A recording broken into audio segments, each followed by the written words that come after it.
All right. We're live on Facebook. Woo! Yeah. Hello for all those that are going to be tuning in or watching on playback. This is the Epic Love Radio Show. We've got a few minutes before we get started. This is, and we are celebrating episode 80 with Mr. Todd McLaughlin. Hey, Riley, thanks for tuning in. Riley, you're the best. I love you. Oh, man. Riley, if you have any questions for Todd throughout the show, please comment. Look at that. We got 2 CF Warriors already tuned in. And Leanne Suit, thanks, big sis, for tuning in. Tim Wellington, always great to see you tuning in. We love you, Tim. And, hey, so we're going to be live on Facebook throughout the show. Please share this through to your personal page. You can go onto your private, your Facebook account like I'm doing right now. And I'm going to go to the Epic Love Radio Show. And then I'm going to share through to my own Facebook page so everybody else can check out the show and see the awesomeness that we are having a good conversation about epic love today. So let's see if I go onto the page. Here we are. I see, that's what you should see as you scroll down. Cool. Yeah. I found that. I'm going to go ahead and And I'm just going to copy episode 80 name. I'm going to share through. Paste. And tag.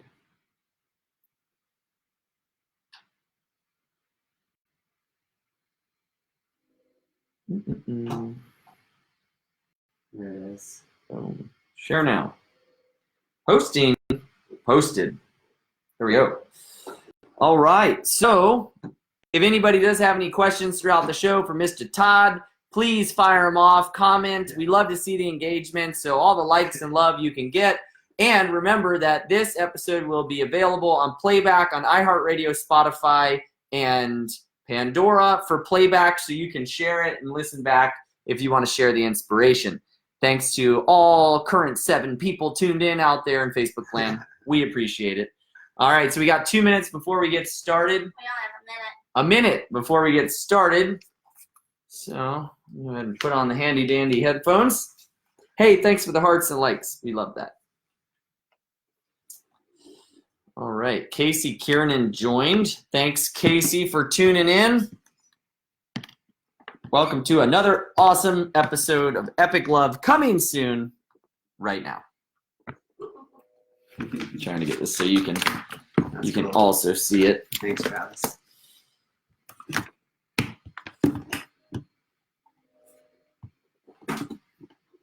All right.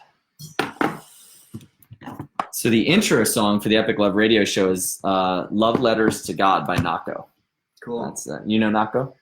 You know, I think I do, but I'm not like fully familiar. You should do a deep dive on some Nako All right. over the weekend. The opinions expressed in the following show are solely Good. those of the hosts and their guests and not those of W4CY Radio, its employees, or affiliates.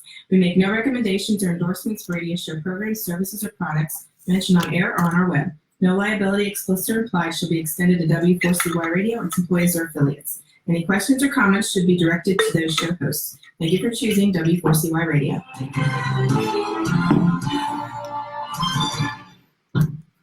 What she said, yeah.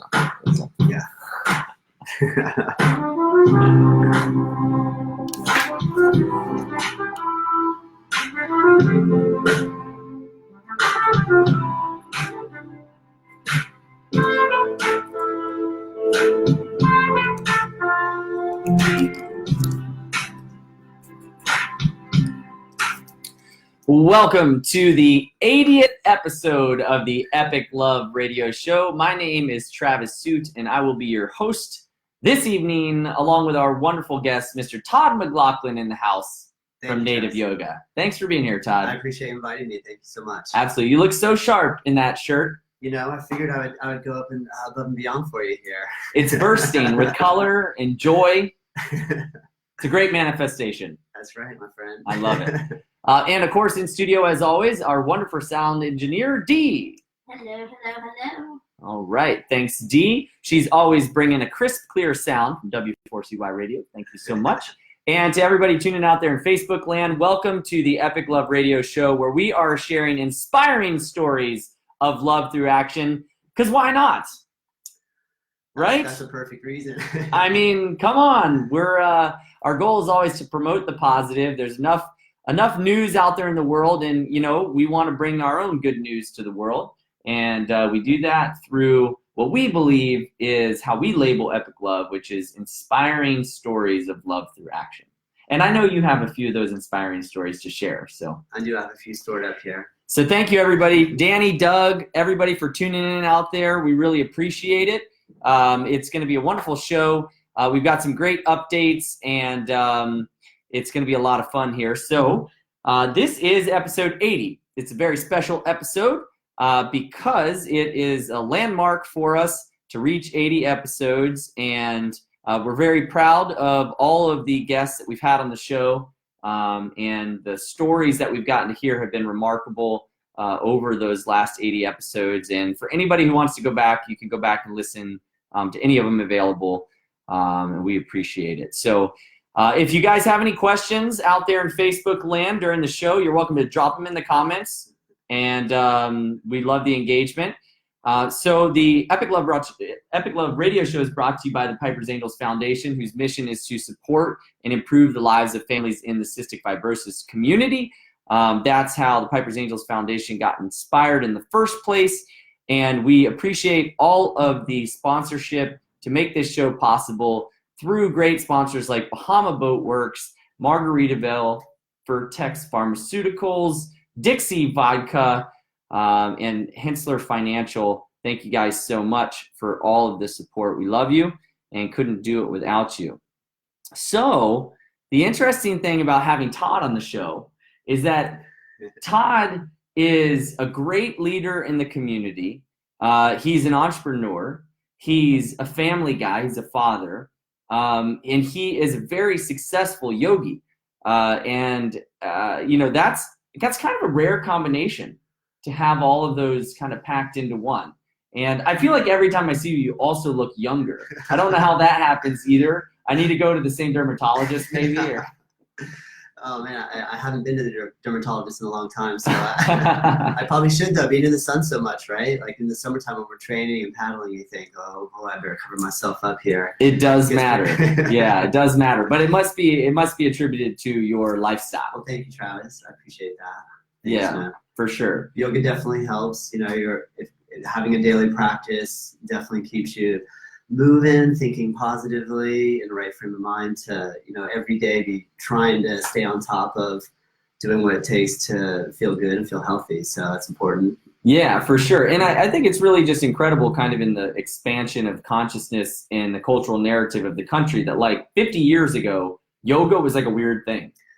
Oh yeah, it's amazing. I mean, pre-Beatles, nobody in the United States was thinking about yoga at all. So around about the 60s is when a lot of with the counterculture movement, that when people started getting interested in yoga and seeking out teachers in India, traveling to India, having teachers from India come here. So it's amazing now how many people around the world, country and US, but around the world that are involved in some type of yoga. So it's amazing, the growth rates. It's pretty phenomenal. Yeah, now it's kind of weird if you don't do yoga. It's getting to that point. I remember when I first started practicing here in Jupiter about 20 years ago, there was just one studio in Tequesta, two studios in Tequesta, one down in West Palm Beach. And I remember at one point then still meeting somebody that I said, yoga. And they said, wait, where do I get the yogurt? And I'm like, no, we're opening a yoga studio here. And they're like, so I think that in 20 years, it's changed drastically. The amount of exposure people have to it, the amount that children are getting involved at a young age, the more it's accessible, all over the place. With the internet too, because in the last 20 years, there was no internet 20 years ago, not working the way it is now, obviously. And so to find information about it was difficult. So at this point, it's, you really don't have to go to a bookstore anymore. You just type anything in and there's like a million videos teaching you how to do a lot of different techniques. So yeah, it's amazing. I'm not sure how you feel about it, but I'm pretty sure that you don't really even exist on Instagram if you don't do yoga poses or something. That way, yeah. When you look through Instagram, you get mixed feelings. You're excited for how popular it is, and then you see certain things that make you kind of wonder where it's headed. Right. But it's a good expansion either way. That's right. So your exposure to yoga, just kind of going way back, where did that begin for you? Like, what was the turning point that maybe even before the exposure to yoga, but what was the turning point that really led you down this path of a greater progression in awareness and health and wellness? That's a really great question. When I was in high school, I went to school here in Jupiter High School. I started, at that point I had long dreadlocks and a big old beard, and I think I was into surfing, I was into skateboarding, and I just lived in, great beach life here in the area, but I wanted to travel and I wanted to see the world. I figured there had to be more out there, so to speak. And then at that point, when I went to University of Florida for a little bit, and I met some yogis up there that at that point my eyes started to open up that, wow, this is this culture that seems fascinating. They've had thousands of years of people taking deep inquiry into the nature of existence, why am I here, asking the really big questions. So I felt really intrigued then, and then just over time, little by little, meeting people, and my mom got me into yoga originally with hatha yoga, with doing posture practice, and now my mom and my dad and my whole family, both my sisters, all practice. So I think really for me it was more the deeper questions of like searching for meaning in life, searching for some answer to why am I here, and yoga just seemed to have a really rich history with a lot of people asking that question. So I think that was my original interest. Yeah. And then so at what point did that formalize into, because so what I see out there a lot is, and I've gone to, my background in yoga is kind of sporadic and inconsistent, but I was like the kid at 10 who was like, yoga, that, that's for wussies kind of thing, right? Like that was my mentality. But then it shifted when I got into college, because my goal was to play collegiate Division I football, and I saw these courses being implemented, like yoga, like NFL football players were doing yoga. And I was like, wait a second, something's going on here, right? There's something I don't know. And I mean, that was just in my own growth and everything, but I see a lot of like teacher trainings available, right? And I guess that's because more people, as they get into it, they want to learn to teach, or it's just kind of their own personal journey. But at what point did you enter that path? Yeah, I had started, I became a licensed massage therapist 20 years ago, and at that point, that's when I started doing a posture practice. And for me, the body work from the massage world and taking a yoga class seemed very similar. Yeah. In one respect, somebody was doing the work for you, and the yoga allowed me to feel like I was actually doing the body work myself. So I saw a really close connection between those two. And I've never heard that before. No, that's at the time when I finished doing massage school, someone said, well, what are you going to do with your massage practice? And I said, I don't know. And they mentioned, well, what do you enjoy? I said, well, I'm really loving yoga right now. At that same time too, I had a chance to live in Australia for 5 years, and I got a chance to surf decent sized waves, and I got a lot of adrenaline, excitement out of that. Yeah. When I moved back to Florida, there's a little bit of a change from going from West Oz surf to Florida surf. It's a little bit more tame here. Yeah. And when I got into yoga, I felt like I had an ability to tap into that same level of energy that comes out of being in the ocean, and that feeling that you get when you drop into a big wave and you're right in the moment. Yeah. So yoga fulfilled a little bit of that gap that I got from that. So with that being said, I just really fell in love with it. On that note before, where I was mentioning, when someone said with the massage connection, they said, well, have you you love yoga, you love massage, have you heard of Thai massage? And I said, I hadn't. They said, well, it's the blend of yoga and massage. And that's all I needed to hear. I traveled to Thailand right away. I had never gotten, after I saved up and got the ticket and everything, I went to Thailand, having never had a Thai massage. And that was an incredible experience. It was amazing. And how old do you think you were at that time? How old was I? Yeah. I was 26. Okay. I was 26, yeah. So that, going to Thailand and seeing Southeast Asia started to pique my interest more of like, man, I really want to go to India. And then so I came back here. I did a teacher training in California, and came back here, started teaching. Then my wife Tamara went and took training with the same teacher, and we started to teach together, which we had the opportunity to own a yoga studio in California in San Diego. And when we were there, we were involved in a style of yoga called Bikram yoga. And we were getting a little disillusioned with that because Bikram's not a really great personality to follow. He's not a really, he doesn't live true to the teachings, in my opinion. Yeah. So we started going, let's go to India, let's go study and practice there. And that just, step by step, we kept pursuing our interest. At that point, I was riding a bike, my wife Tamara, we shared a car. How did you guys meet? Because you guys, your integration, right, is a big, I look at you guys like a power couple. Yeah. She's my rock, and Tamara, I can't imagine life without Tamara. My life got good when I met her. Yeah, for sure. Now, where did you guys meet? We met here in Boynton Beach. She was, I started doing massage therapy at a spa in Boynton Beach, and she was managing the spa, so we met working together. And we've been working together ever since. She was like, hey, look at this new cute massage therapist. Hey, all right. Yeah. Something like that. Flushing, red face. Yeah. Wow, what an incredible journey.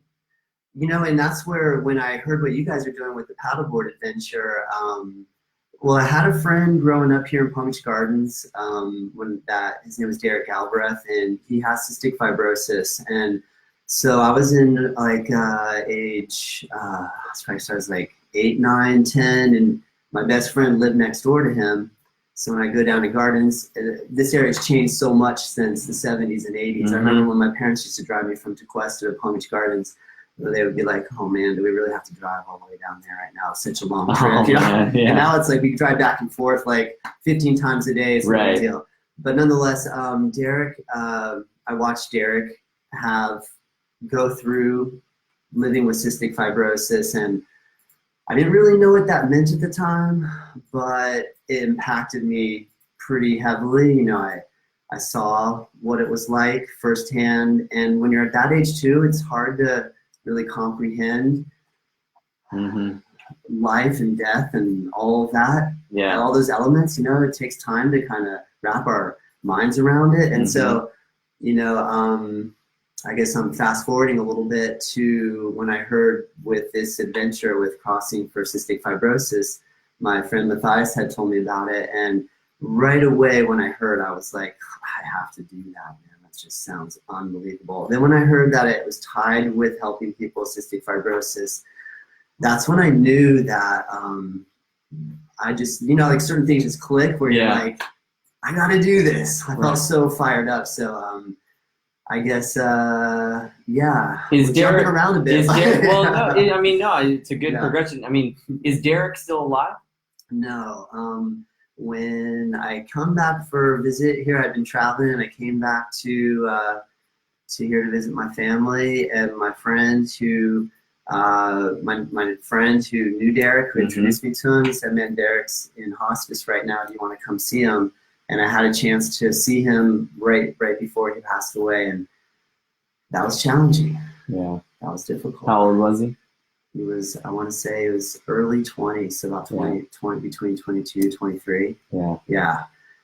So, when you're close to it, you really start to, you feel what it's about. And I guess, man, the epic love in the Crossing community, I can't even explain how unbelievable my experience last year was.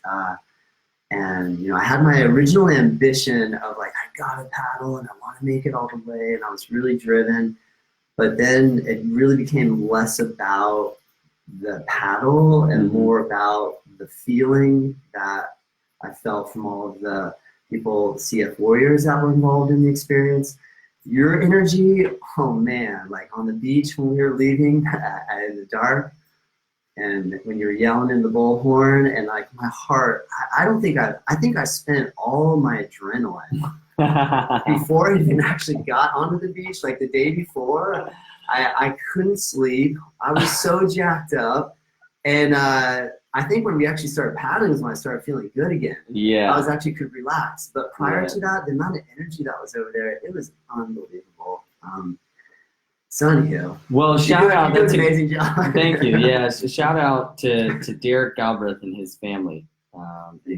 Fallen CF warrior, but alive in spirit, very well, and living on even here still. And that is, that story is one that we hear a lot. We hear often, which is somebody. There's not that many people. There's only 30,000 people in the U.S. with cystic fibrosis, but if you know somebody that has CF, or if you knew somebody who had CF, they oftentimes they connect to a whole community, and it's because they battle, right? It's like a lifelong battle, and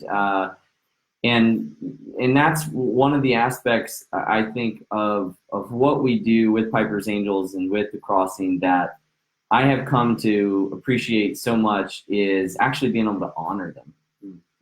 Like to me, that's now what it's about. It's not about, yes, it's about fundraising to help, the current CF population and do what we can on every level, to provide innovative social services. Yes, it's about rallying a community. But for me, when I stand on that beach and I hear the stories of Derek and the many, many, many, many amazing and incredible stories that have inspired me to live better, that's what it boils down to is the honoring. And that's where the paddle out ceremony that's a pretty amazing event. Really became to me, the most meaningful part of the entire event. Just circling up and really honoring everybody. And that was powerful. Like you said, everybody, either yell out a name of somebody that that has had or has CF. And what was pretty amazing too was the weather, because when that west wind, or that sorry, it was the east wind, but because we were on the west side of the island, all of a sudden I thought, oh my gosh, hopefully we can all make it back to the beach. it picked up and it held.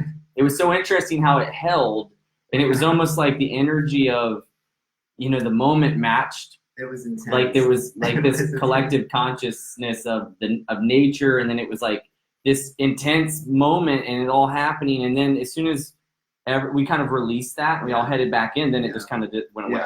It never came, and it was interesting. It was cool. Or how the year before, it's even on this coconut here actually, but the paddle out in conjunction with the current formed a heart. Oh, wow. We had circled up. I kind of figured, I didn't know how you could have planned that shape. You didn't plan it. That aerial view. Yeah, didn't plan it. Yeah. It was an amazing occurrence that just naturally happened. That's cool. So now I get it. You are a native. Yeah. And so you opened Native Yoga. That was part of the. It all makes sense. Yeah, the other reason is I wanted to find a word that was an English word, because a lot of times people hear Sanskrit words and have no idea what they mean. So I wanted to find a word that in English, for me, the definition of native is to exist as one with nature. So I've always felt like, wow, I didn't know that. It has attracted me to native cultures, is that they have a strong connection with their community, with their where they're from. I always felt, had this journey or dream to somehow achieve a closer connection to, And so I heard the word native, and I read that definition, and I thought, well, we're going back to Florida, and we're opening up our yoga studio in my hometown. I think we should call it Native Yoga Center, and that's kind of how it started. Nice. Yeah. That's awesome. Yeah. So in the definition of that native was, say that again? One of the definitions of native is to exist as one with nature. So native, nice. Obviously we have native plants. So right. we hear about, a plant that's not indigenous. And invasive. The question, can we live as one with nature here in a room with air conditioning, internet? I believe yes, because if we go a little deeper with it, to exist as one with our true nature, if you're at a peaceful place and you're focusing on your breathing, then I think it's possible. Yeah. Yeah. Well, and that itself is one of the amazing aspects of the connection that you have to your work in how much breathing is an integral part of yoga and what that means to somebody with CF who is essentially losing their ability to breathe over their lifetime. Definitely. There's, something that has become more apparent to me after being involved in around the community of Piper's Angels is how every breath counts. And yogis and in yoga, there's such a strong emphasis on taking time to practice breathing, because obviously we don't really think about it ever. We're just like going about our day. And yoga is consciously focusing on breath, and then being around somebody that's having a hard time taking a deep breath, that really helps you to feel like, well, I'm taking advantage of something that I have at my fingertips every moment. I'm worrying about all these different things, but I have everything I really truly need right here and now. So that is, the breathing element is just incredible. And I remember when I saw your hashtag, a couple of them inspire every breath. I was just like, right on, man, this is perfect. Yeah. I like it. Yeah, and it's actually interesting because it's a bit redundant, but it works. Right. Because inspire, the original Latin of inspiration really meant to breathe into, like spirit. You breathe into something, like you breathe it into life. So to say inspire every breath really means to breathe into every breath. Yeah. Right? So it's like, because you're consciously breathing into every breath. You're breathing spirit and life into every breath. And that's a good way to put it. yeah, and that I didn't actually learn that until afterwards. I just thought it sounded like, to me, it was like, what are we doing? Because our focus is on helping families and patients, day in and day out, right? Like, whether a real true cure is going to come, what we do know is that people are living longer with the disease because of the incredible pharmaceutical drugs that have come along from like companies like Vertex through the CF Foundation. Yeah. And so Piper's, if she was born in the 70s, she may not be alive.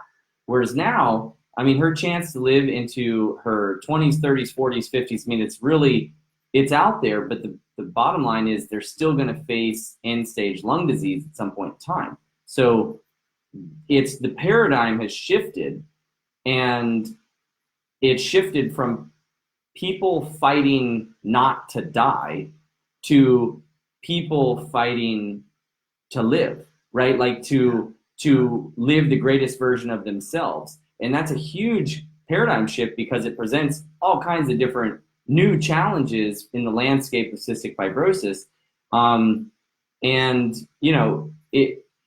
It gives us a great opportunity to empower them.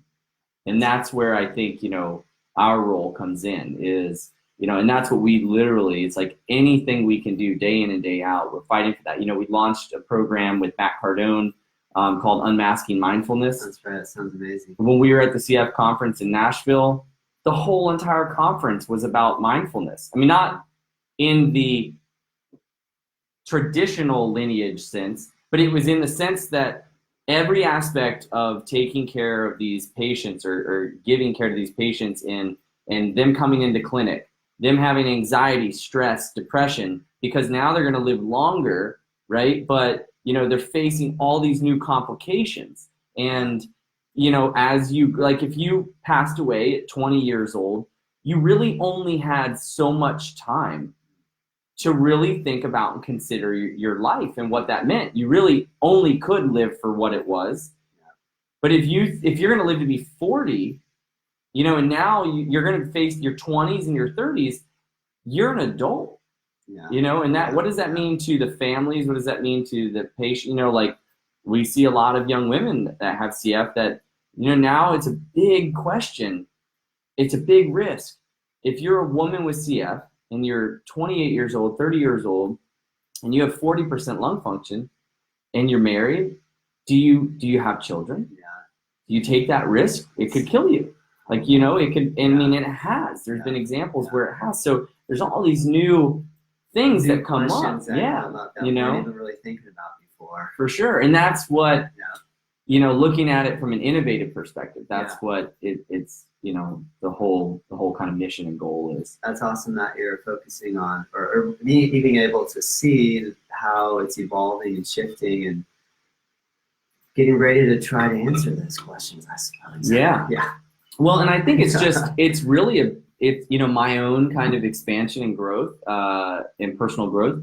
It's all just a reflection of the greater kind of expansion and growth and consciousness that's taking place all over the world, right? I mean, people are lighting up. I agree with you. I think we have to see it like that. We have to keep the perspective that what's moving forward right now is amazing and incredible, and sometimes we can get negative about what's going on, or see pollution, or see certain aspects of the human experience. But I think ultimately we have to keep that focus that we're moving forward.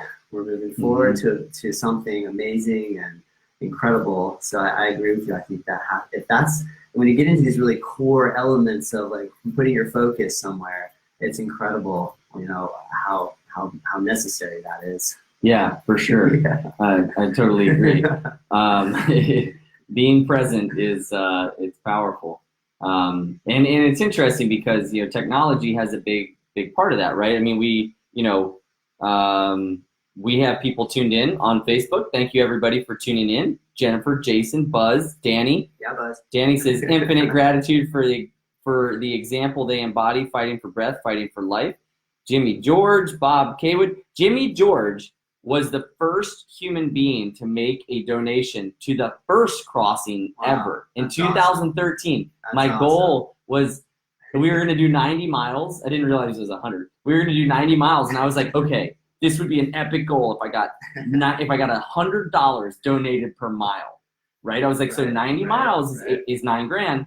Then I'll get a sponsor to match it, which was Power Design, and they're still with us. It's our longest running sponsor, Power Design. That speaks a lot. It speaks a lot.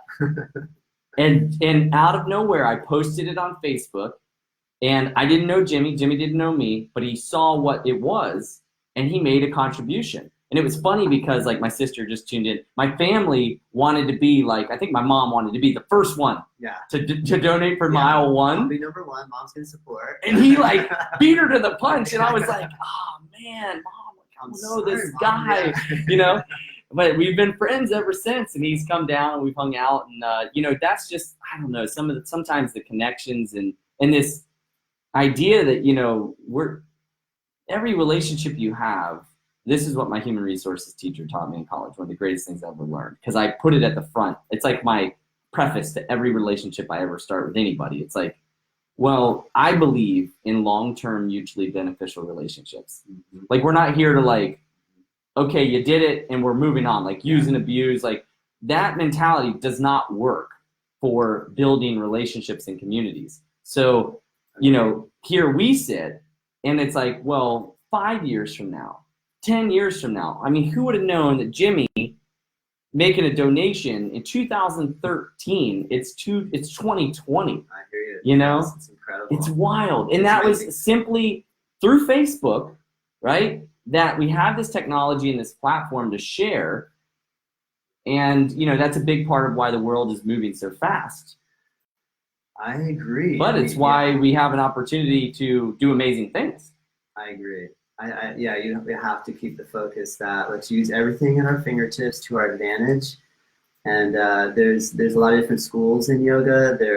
Some of the old school philosophy was taking a renunciate path, where one of the only ways that was believed that you could reach liberation or enlightenment is that if you went into a cave and you closed yourself off from all stimulation, because the thought is that if my eyes are attracted to something, my sound, my taste, my touch, that maybe if I just close myself off from everything, then that would be easy for me to then find out what my true essence is. And then as yoga progressed, there's in around about 1080 in India, there's a school of Tantra, and there's a lot of misconception about what Tantra is.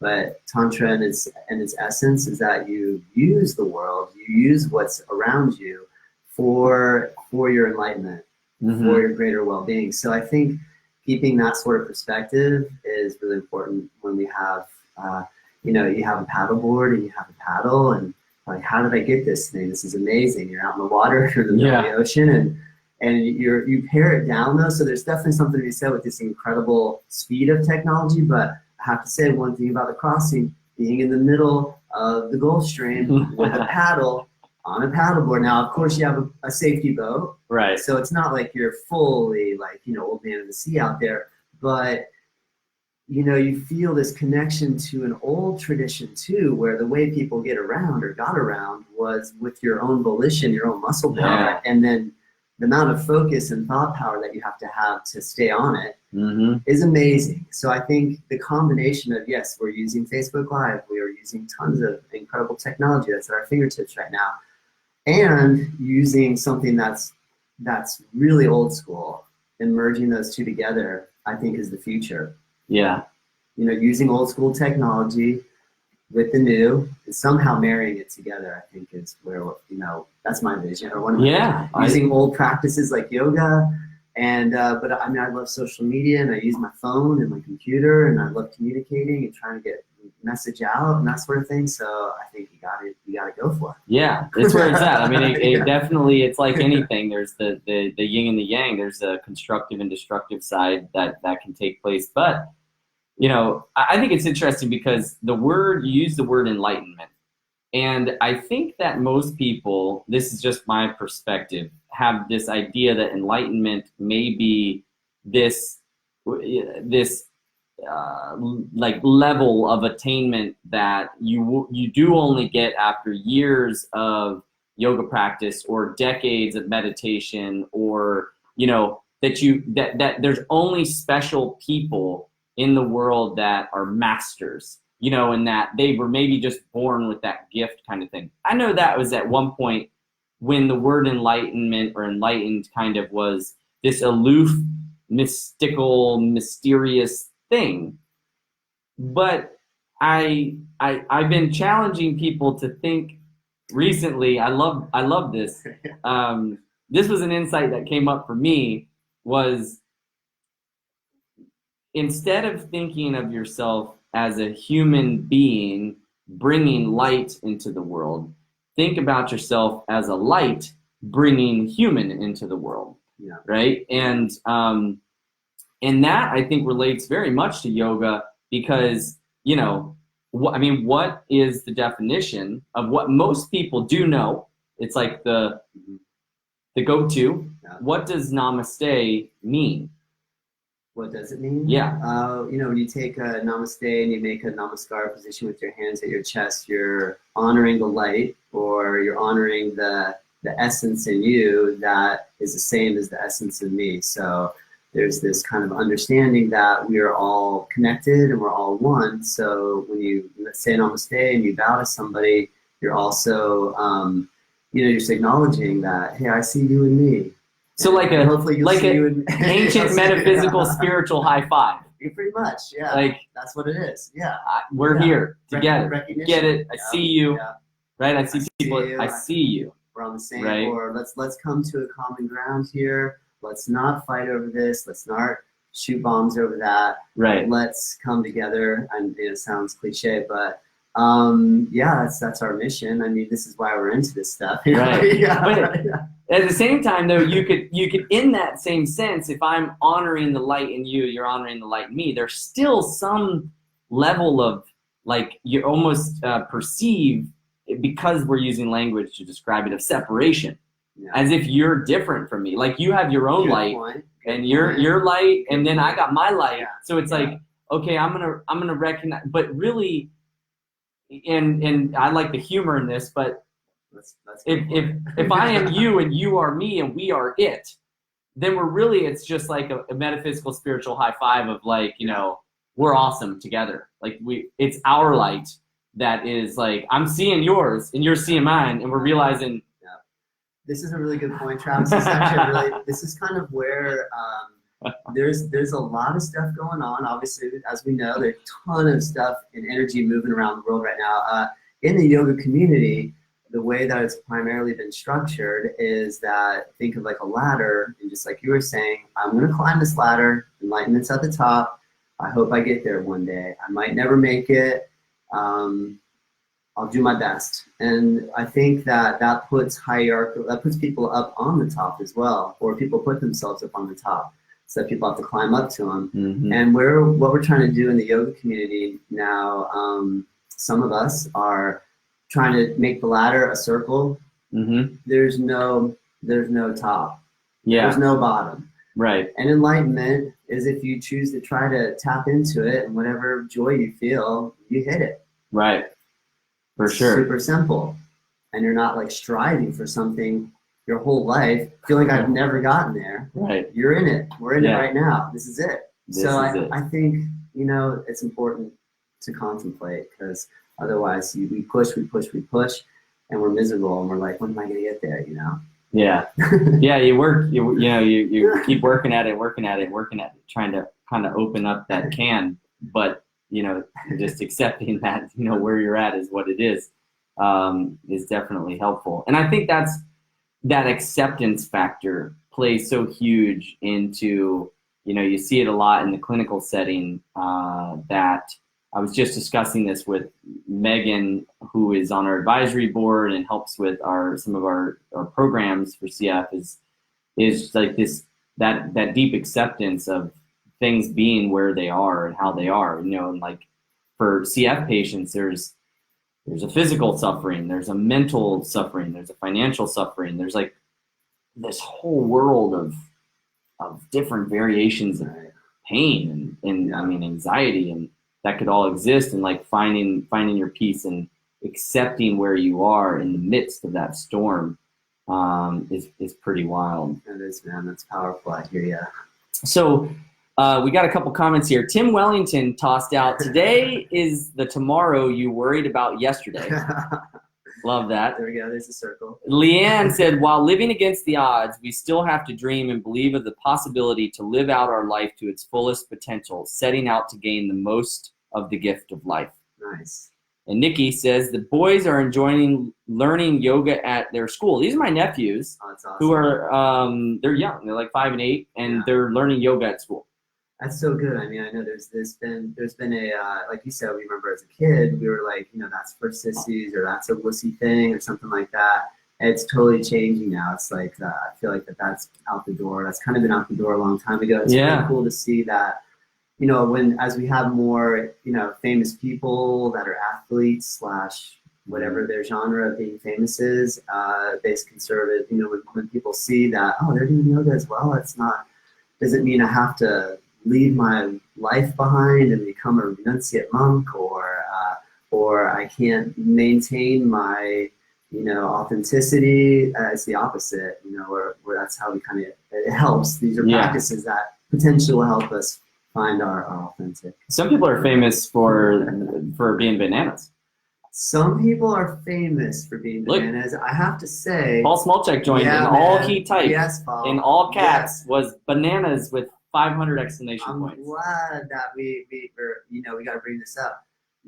Actually, I didn't really know there was this huge world of banana culture that I just didn't even know existed. And you had sent me a hashtag Banana Man.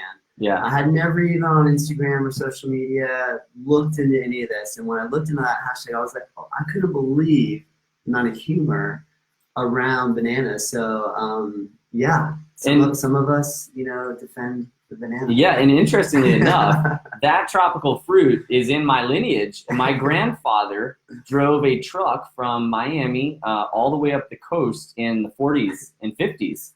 And awesome. He would drive down from Fort Pierce. So my family's native to South Florida as well. And he would drive down to Miami and pick up a load of bananas, and he would drive them. There was no highway. It was just US 1 back then, like dirt roads back then. Right. And he would drop bananas at all the grocery stores all the way back up to Fort Pierce. That's classic. And so along the way, they would say, hey, Banana Man. They would call him the Banana Man.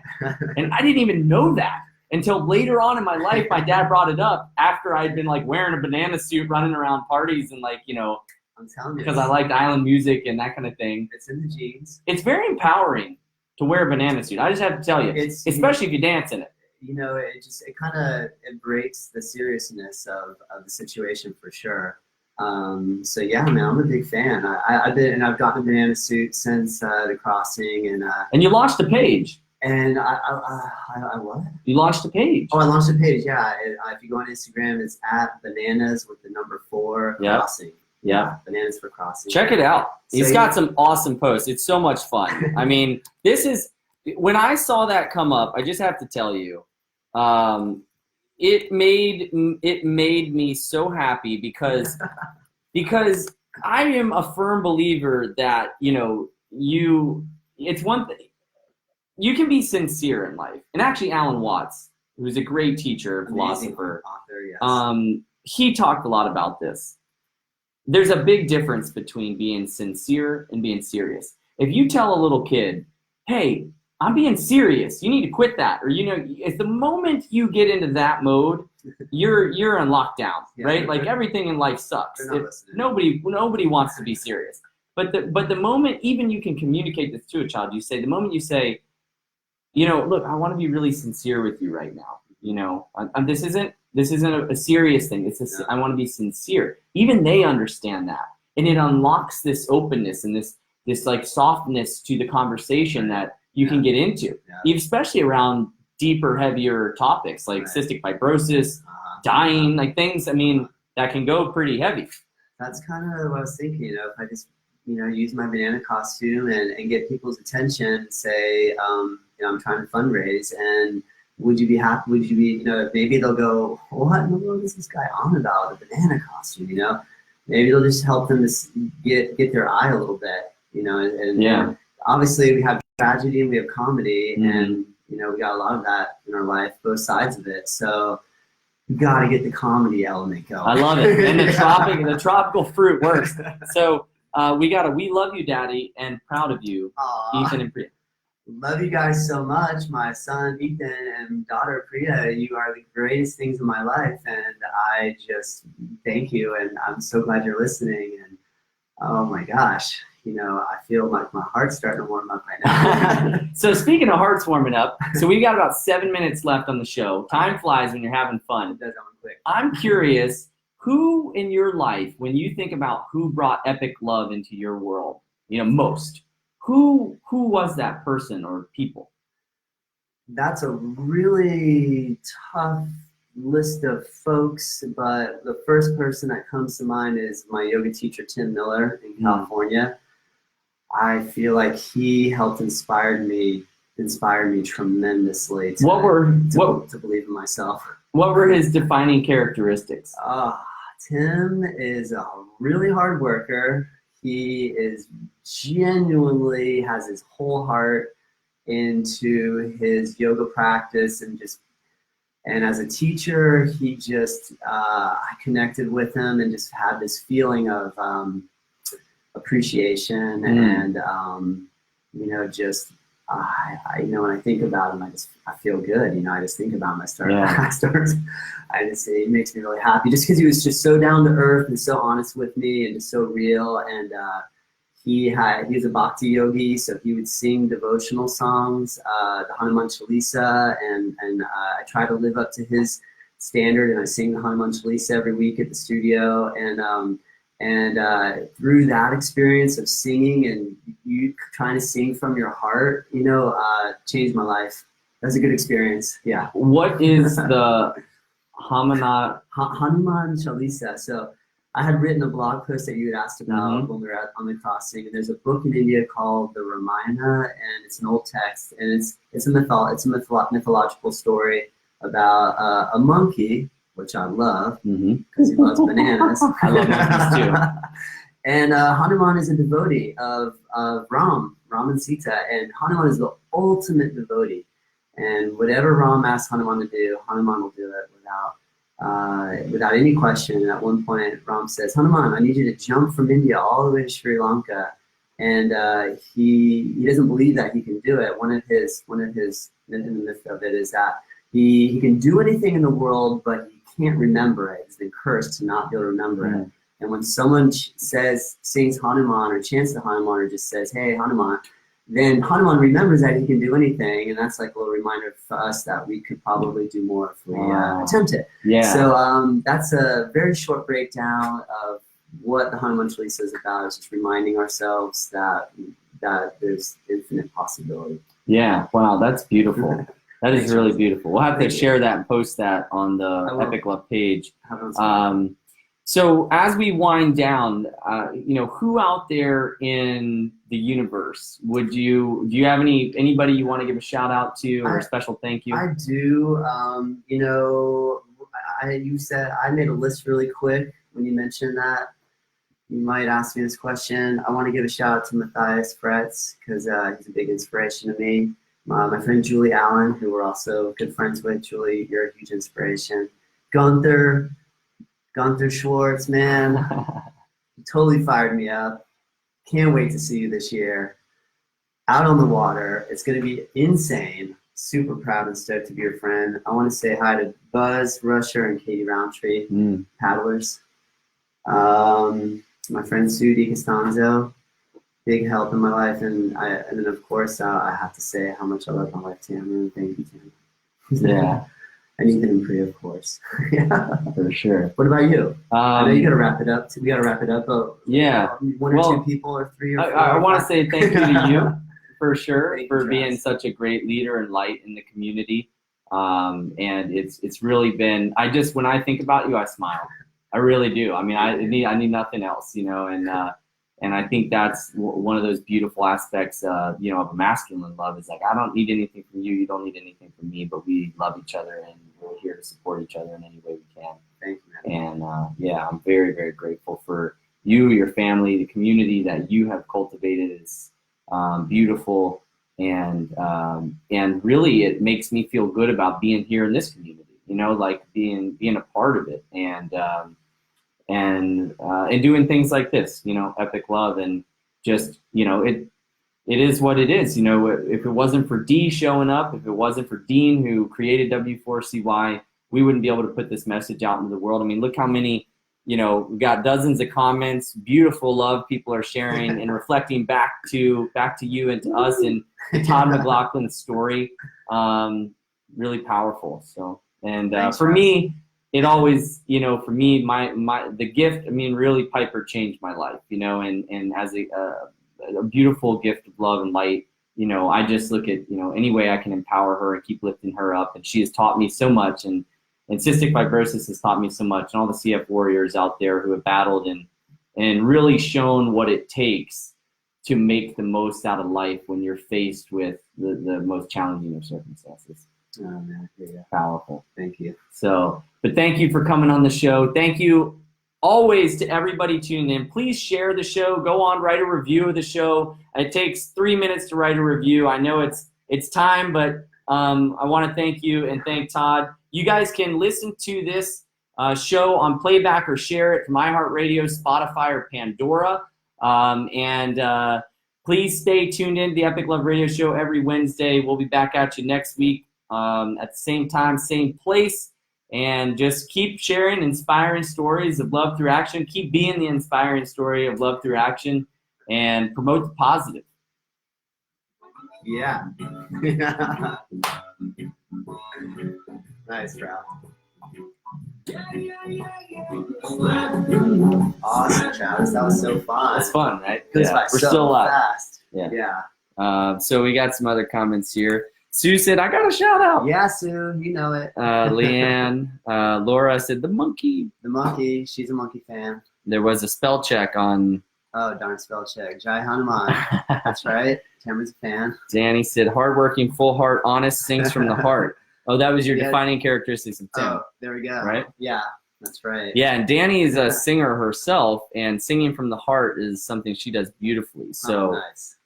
Awesome. So that fits really well. Yay. Awesome job, Todd from Virginia. Thank you, Virginia. And Leanne says, hope to see you all soon. Yay.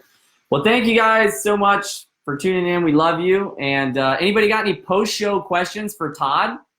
Any questions you guys want to fire off? Anything at all? If you want to drop a comment, and we will field the question. Well, almost any question. Yeah. Almost any Almost, question. I gotta be careful there, right? Yeah. Yeah. You did have some special events coming up that we didn't get to. Did you want to share those real I quick? do.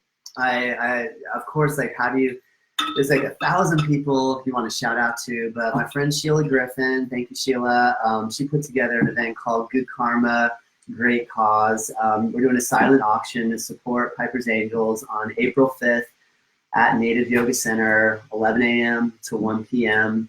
Go to nativeyogacenter.com.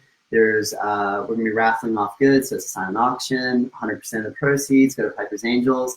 And Sheila and a lot of the teachers at the studio are getting together and gathering all the goods. So they're working really hard right now, and they've all done the motivate. They're getting this all together themselves. They got inspired from the last event. And they said, "What can we do to help?" So I'm super appreciative for you guys doing that. And then we're going to try something this year called the Native Yoga Pose-a-thon. It's benefiting Piper's Angels. 100% goes to Piper's Angels. It's April 25th, 2020 at 12 p.m. What's really cool about this is that we found a pledge organization website called Pledge It. Thank you, Pledge It. Pledgeit.com, and you can go on the website, register. You can get your friends and family to pledge either like $1 a minute or whatever amount, a penny a minute, it doesn't matter. How long can you hold child's pose? It sounds easy. Is it easy, Travis? It is not easy. It is not easy. Travis won last year's competition. Not that yoga is so a competition, painful. But I'm trying to figure out a way to like make a yoga event turn into a way to pledge and raise money. And Travis hung in there for like 35 minutes, I think it was. And I think Piper got like maybe, I think she hung in there. She got first standing tree pose. She got first place in standing tree pose. We were seeing how long we could hold yoga poses. It was so much fun. From an endurance perspective. So that's what we're trying to do. I'm trying to pick a pose that anybody can do. And the other thing I'm going to do as well is do Facebook Live. So if you don't want to, you can't come to Juneau and you live in Alaska, you live in Hong Kong, you live in Australia, wherever, we'll Facebook Live it and you can participate in your home. So you can, it's a virtual fundraiser and it's the first time we're going to try it on this level. So I'm hoping it I think it's going to be awesome, yeah. All right. So let's definitely share the dates for those two events on the Epic Love Radio Show page, and we'll definitely share them on Piper's Angels and get them going. All right, thank you. Absolutely. Thanks, EJ Reynolds, for tuning in here at the final minute. Go back and listen to the show. It was awesome. Thanks, everybody, for hanging in there.